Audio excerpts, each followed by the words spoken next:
حضرت عمار بن یاسر رضی اللہ تعالی عنہ فرماتے ہیں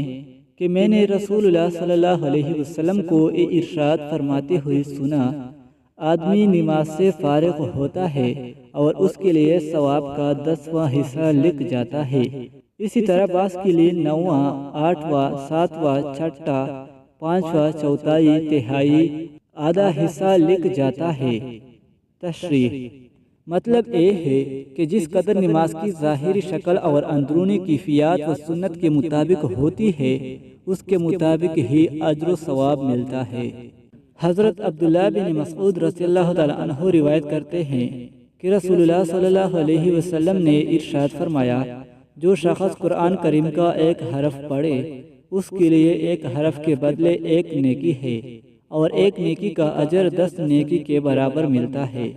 میں یہ نہیں کہتا کہ سارا الف لام میم ایک حرف ہے، بلکہ الف ایک حرف، لام ایک حرف اور میم ایک حرف ہے، یعنی یہ 3 حروف ہوئے، اس پر 30 نیکیاں ملیں گی۔